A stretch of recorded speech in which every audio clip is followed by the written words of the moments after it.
Boa tarde a todos.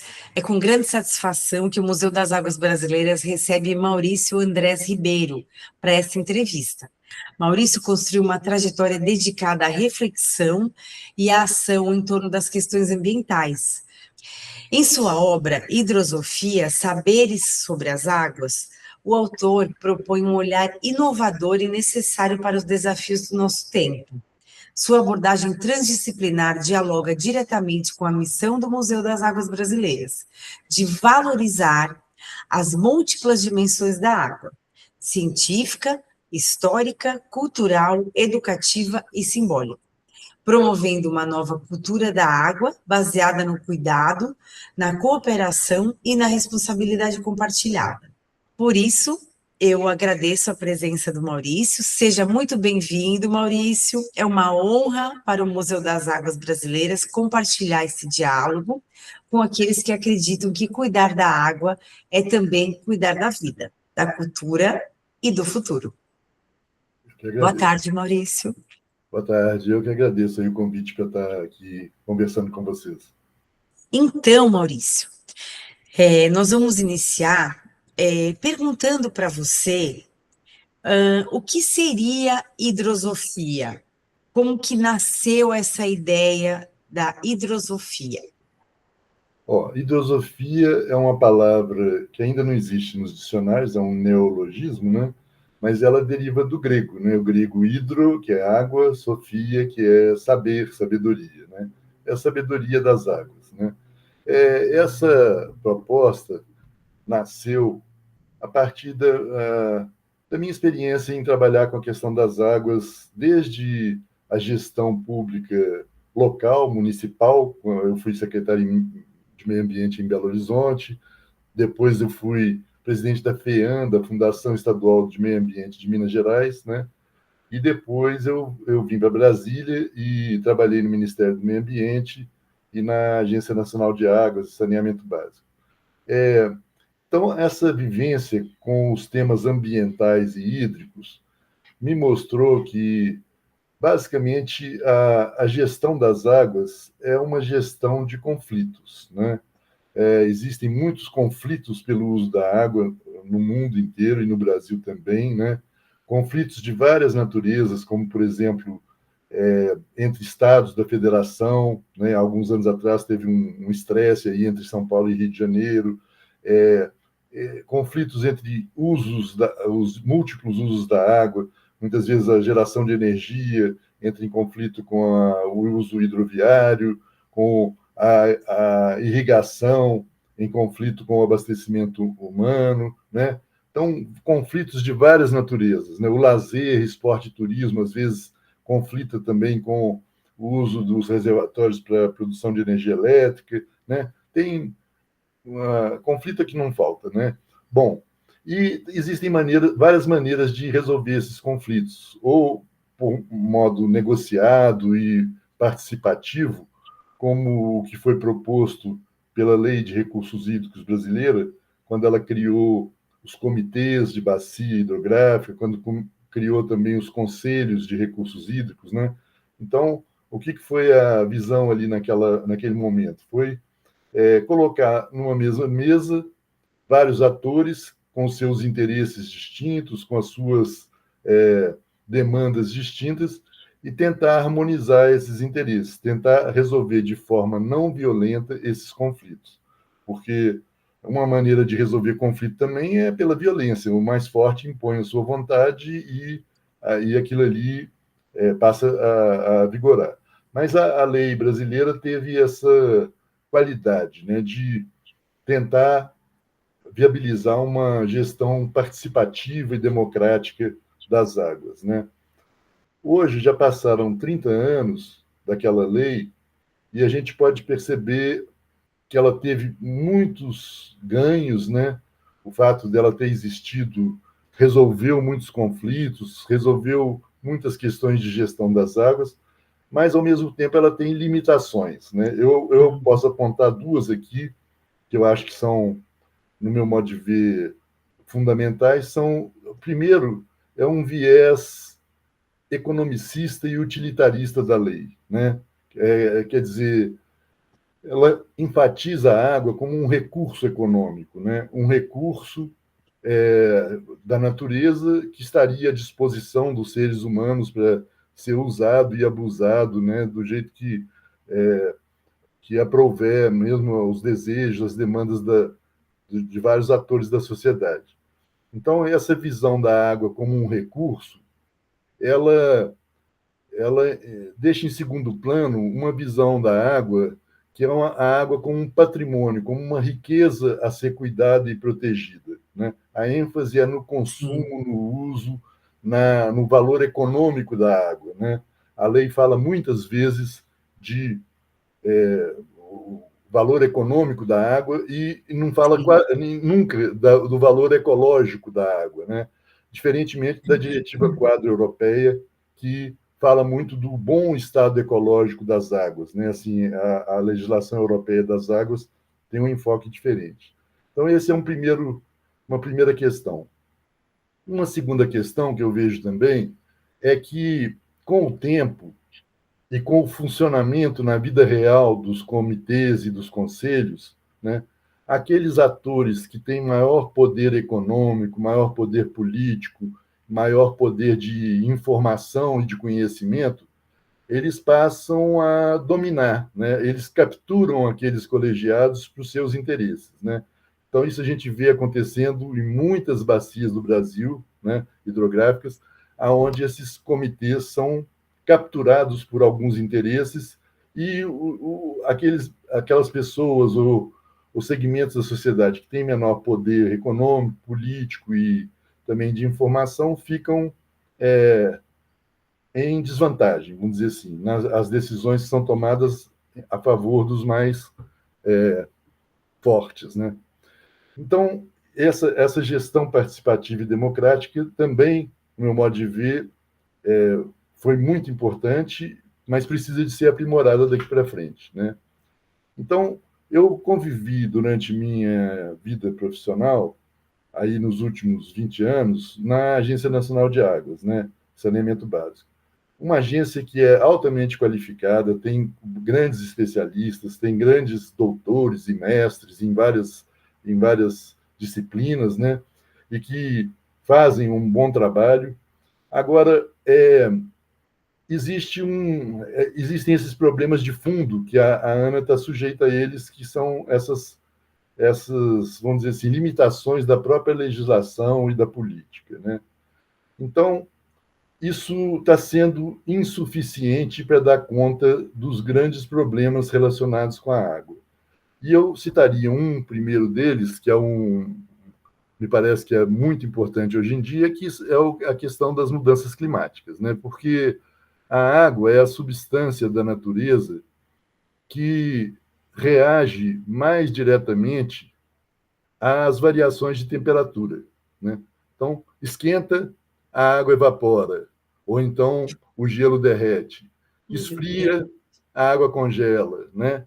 Ela é uma substância da natureza muito maleável, assim, ela se transforma, né? De sólida para líquida, para gasosa, né?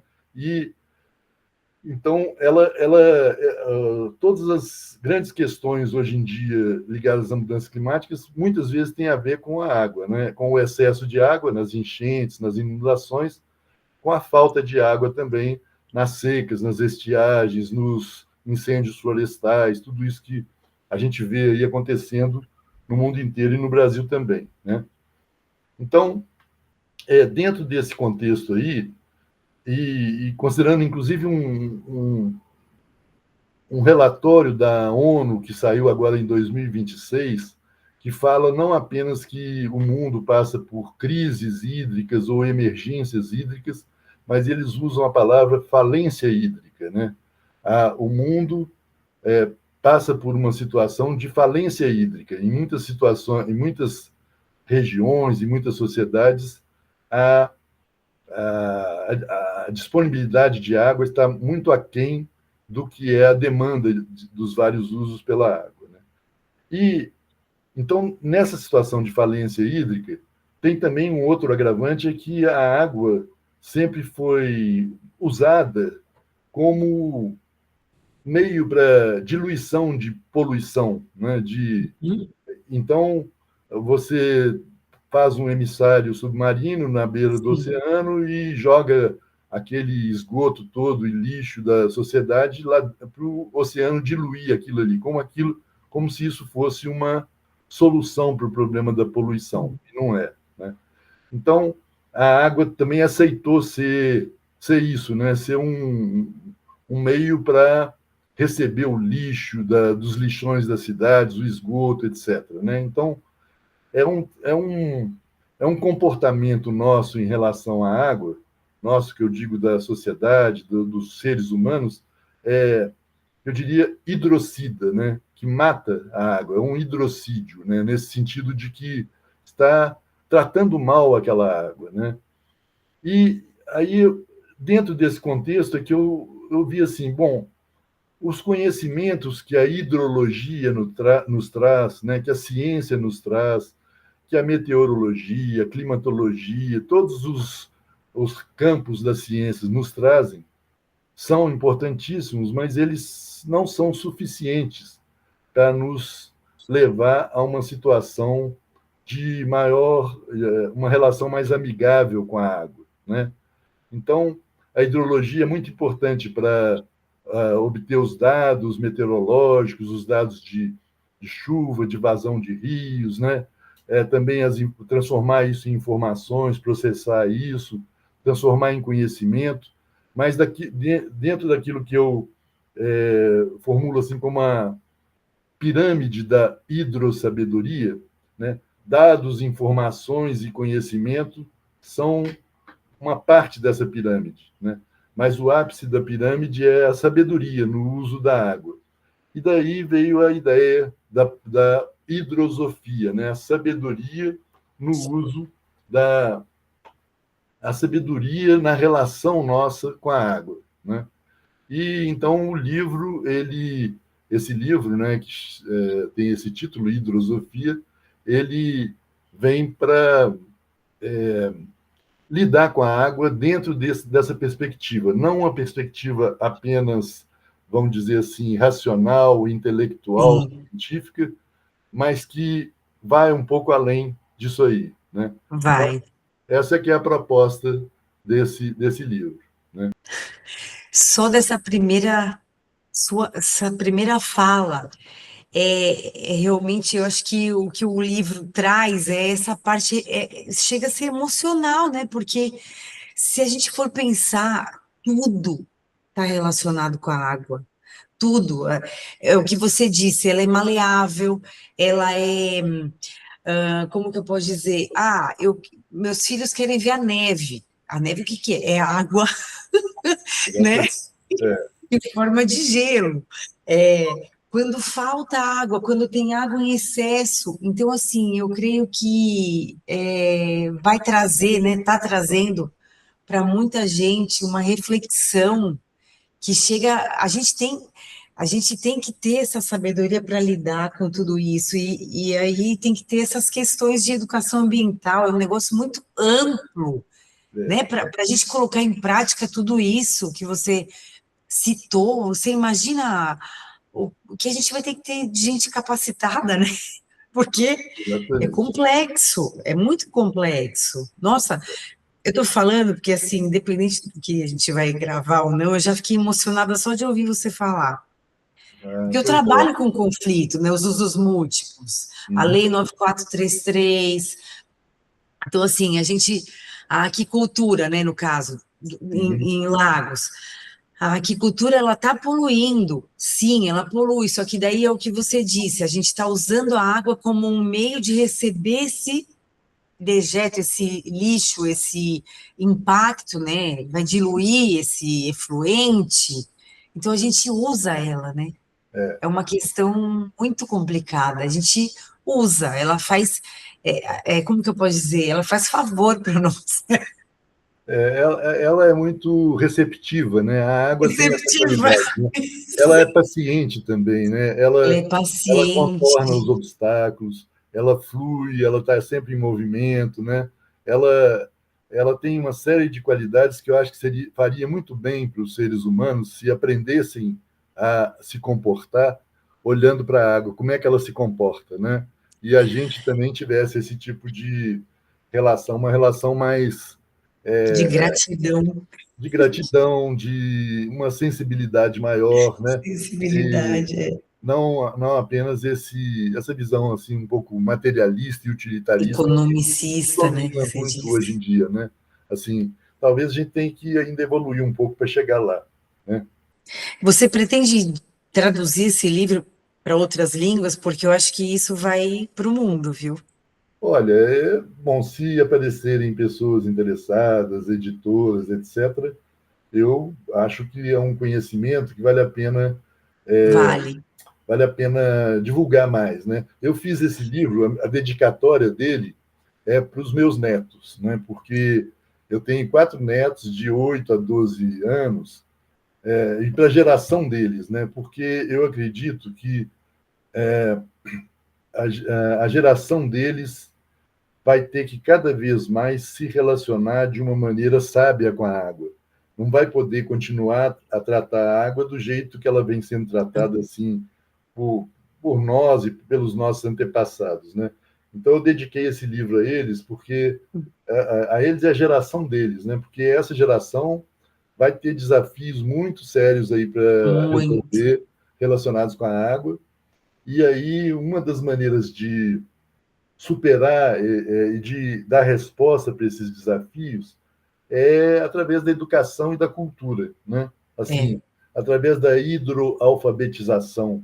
A gente a gente é um pouco analfabeto em relação à água, né? Se sabe muito pouco. Eu mesmo, depois de ter trabalhado 20 anos aqui com esse assunto, ainda todo dia estou aprendendo muitas coisas novas que estão surgindo por aí, né? Assim, então a gente precisa de se hidroalfabetizar, tomar deixar de ser alienado em relação à água também, né? Porque aí tem um outro aspecto, a população urbana, né? Nós que vivemos em grandes cidades e tal, a gente não tem uma vivência integral com o ciclo da água, né?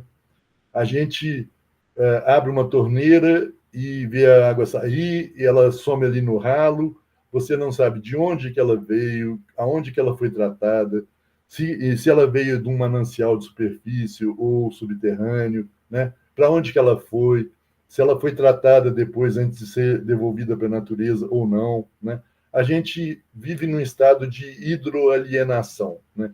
Diferente, eu acho, um pouco dos povos indígenas, os povos mais assim, os ribeirinhos, os pescadores Sim, também, né? Porque eles dependem para a sobrevivência deles sim, de um conhecimento mais integral sobre o ciclo da água. Olham para o com céu e sabem se certeza. vai chover ou não, Sabe? né? Então, essa hidroalienação, eu acho que é um grande problema da população urbana, principalmente, né? Fica meio isolada desse ciclo da água e pior também, não se considera parte dele, né? Porque aí quando a gente vê uma figura mostrando o ciclo da água, normalmente ela mostra para a gente aquilo ali, a água evapora, forma as nuvens, chove, aí a água superficial escorre, depois uma É. parte infiltra no subsolo, vira água subterrânea, aí as raízes das plantas sugam aquilo e tem a evapotranspiração, né? Então tem esse Aham. ciclo da água, normalmente a gente vê É. essas figuras mostrando isso. Agora, em geral, essas figuras não mostram os animais e os seres humanos, né? Assim, a gente é como se a gente não estivesse dentro do ciclo da água, né? É verdade, as figuras não mostram a Não mostra. gente, os A gente animais. é como se a gente estivesse do lado de fora olhando o ciclo da água Olhando, é. quando ela passa pelo nosso corpo, né? Nós bebemos água, Lá. nós urinamos, nós suamos, nós Uhum. sangramos, né? Tudo isso é água, né, no nosso corpo, né? E eu acho que isso vai mais fundo ainda também, essa ignorância, até nas tradições religiosas, né? Porque, por exemplo, a Bíblia cristã, né? A Bíblia cristã nos fala tu és pó e ao pó voltarás, não é? Todo mundo conhece Sim, essa fala, né? Essa frase, né? Mas ela esquece de nos dizer também o seguinte: tu és água e no ciclo da água permanecerás. Né? Por quê? Quando a gente morre, nós somos 8 bilhões de pessoas no planeta hoje em dia. Todos nós vamos morrer um dia. Né? E aí, quando a gente morre, o que acontece? Se você é enterrado, a água do seu corpo vai virar o necrochorume, vai para os lençóis subterrâneos e vai fazer parte do ciclo da água subterrânea, não é? E se Uhum. você for cremado, se eu for cremado, a água que está no meu corpo vai evaporar e Vai vai se jogar evaporar. nas águas abaixo. Nós vamos continuar por aí, em, ou na raiz de uma planta, ou numa nuvem, né? A água que está no nosso corpo. E eu acho que isso também é um conhecimento que vale a pena lembrar, né? Porque, Pensar, com não é? certeza. Outra coisa também, por exemplo, tem aquele astrônomo muito conhecido, o Carl Sagan, né? Uhum. Estudou muito, popularizou muito a ciência, e ele falava assim que nós somos poeira de estrelas, né? Nós, a matéria do nosso corpo, do planeta Terra também, é poeira de estrelas. Mas ele também não falou que nós somos água da cauda dos cometas, que é gelo, né? E a água está aí no cosmos também, né? Quando a É gente, verdade. não é? Vai procurar sinal de vida em algum planeta, a primeira coisa que você procura É é água. água, né? Você tem A água, água é o exato. meio em que a vida tem condições de florescer, né? Então, acho que esse conhecimento, essa consciência sobre que nós também somos água, somos parte do ciclo da água, é uma coisa que precisa de ser mais bem conhecida, né? Então, é dentro desse Nossa, ciclo aí que a gente está trabalhando, né? eu imagino o tanto de coisa que tinha na sua mente para chegar no livro, né? Você teve que escrever, né? Eu digo assim, eu creio que você deva ter tido a necessidade de colocar no livro tudo isso que tá lá, né? E, gente, é relevante demais essa forma de pensar, né? Até os novos vocabulários, hidrolienação, Hidroalienação, hidroalfabetização, hidroalfabetização. hidrodiversidade. É uma palavra também que a gente não ouve aí muito ser falada, né? A gente fala, todo Uhum. mundo fala de biodiversidade, fala de diversidade social, diversidade cultural, mas hidrodiversidade não. E a água é das coisas mais diversas que existe, assim. Ela é sólida, líquida e gasosa, ela é salgada, salobra e água doce. Ela é, Pois é. né, ela tem as águas cinzas, as águas verdes, na Nossa, é arquitetura. diversa, ela é diversa, É muito diversa. Ela é uma é só, mas muito é diversa. diversa, né? Assim, Aham. biodiversidade é um tema que também merece nossa atenção, né? Com certeza. O que a água ensina sobre a convivência humana? É um pouco aquilo que a gente já comentou, né? A água, ela se comporta de um jeito muito maleável, muito flexível, muito sempre em movimento, né? Ela ela contorna as dificuldades, né? ela, ela é persistente, água mole em pedra dura, tanto bate até que fura, né? Ela é paciente também, ela não tem pressa assim de, né? Ela segue o ritmo que é possível, né? E ela também Aham, se esquenta muito, ela não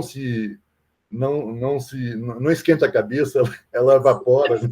Assim, então ela ela tem assim vários tipos de comportamento, de fluidez, de limpeza, né? Em todas as religiões, por exemplo, a água é sinal de pureza, né? pois É uma é. coisa pura, né?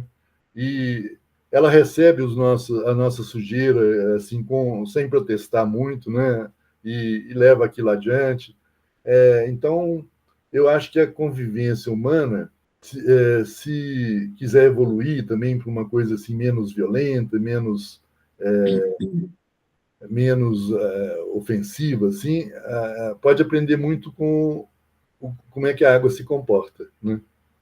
Com certeza. Nossa, eu vou sair dessa entrevista com a cabeça meio diferente, viu? Né? Porque eu já trabalho com água, só que assim, essa visão realmente faz a gente pensar melhor a respeito de tudo. Pode até usar isso em terapia mesmo, porque Pode também. realmente. Não, porque eu acho que essa visão também sobre a água, eu tentei não ficar muito limitado aos aspectos assim científicos e tecnológicos, né? Sim, Não a visão de um não especialista, né? Por quê? Quando eu dei aula durante vários anos aqui, a UNB me chamou para dar aula no curso de mestrado profissionalizante para especialistas em recursos hídricos, né? É o Prof. Água, é um programa que o tem. Prof. Água, eu faço Exato. parte dele Pois aqui é, no Tocantins. pois é, tem várias unidades, né? Aqui em Brasília, Sim. na ANA, durante os últimos 6 anos, eu dei aula lá na cadeira lá sobre instrumentos da gestão de recursos hídricos e da gestão ambiental, né? Me chamaram para isso, porque eu tinha essa experiência na área ambiental também, e a pessoa que me chamou falou o seguinte: ó, nós precisamos da visão de um clínico geral, porque o clínico geral é aquele que olha para o organismo da pessoa e vê como é que está a saúde geral dela e tal, e aonde tem algum ponto de que pode indicar algum problema, né? E aí depois entram os especialistas, o cardiologista, o que trata do gastrointestinal, do sistema nervoso, etc., os outros sistemas, né? Então, ele me falou, ó, nós precisamos de uma visão de um clínico geral. Aí eu entrei com essa visão do clínico geral, assim, uma visão mais do organismo como um todo, né? Para Holística, né? depois cada um especialista vinha e falava. Um falava Sim. sobre o outorga, outro falava sobre a Aham, cobrança, outro falava sim. sobre planos de recursos hídricos, sobre sistemas de informação, etc., né? Mas eles estavam precisando dessa visão mais geral, né? Então, eu vejo muito essa questão da água muito relacionada com as questões de saúde também, né? Porque Sim, quando a gente está doente, você vai num exame de sangue, faz seu exame de sangue, e ali indica se você tem colesterol alto, se você tem glicose, se você tem triglicérides, quais são as substâncias no seu sangue que são indicadores de um eventual problema de saúde seu, né? Da mesma forma, a rede hidrográfica num território feito o Brasil, por exemplo, com as suas várias bacias hidrográficas, regiões hidrográficas, etc., as análises de qualidade de água é que mostram aonde está o problema, né? Se tem um problema de metal sim, pesado, de mercúrio, de DBO, de algum outro tipo de questão de qualidade da água. A água é o sistema circulatório, né, das bacias hidrográficas, sim. é onde você tira o indicador para poder saber se a saúde do território está boa ou se ela está doente, né? Se ela tem algum problema que precisa de ser corrigido na origem. Essa relação da saúde ambiental com a saúde humana também me parece um Eu, enfoque muito importante, né? Porque, né, a gente adoece muitas vezes, aquelas pessoas que tomam água poluída, que não têm acesso é, à água potável de qualidade, tem as chamadas doenças de veiculação hídrica, né?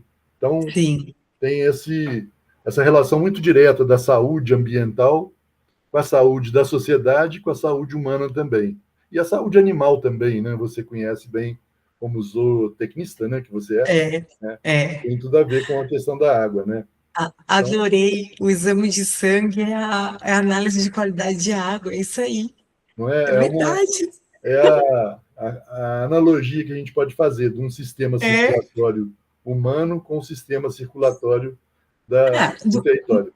no nosso corpo, quando tem alguma veia comprometida, o sangue encontra outro caminho para circular. É igual o rio, Exatamente. né? Barrou o rio, ele faz de algum jeito, ele tem que ir, É a né? água ali, a sabedoria dela em ação, né? Isso.